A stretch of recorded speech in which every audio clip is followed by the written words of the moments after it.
आई भैया हम आज रोलोनी खतरा दहेज प्रथा के बारे में कुछ सुनावे जा रहा बानी, जो कि शादी भइला के बाद ऐसने सबके साथे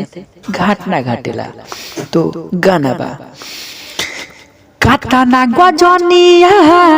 बेटिया के होला बियाहवा भइला के बाद, कातना गजनिया बेटिया के होला बियाहवा भइला के बाद, मारेला कसैया दौड़ेला लेके काटे खातिर दाब, मारेला कसैया दौड़ेला लेके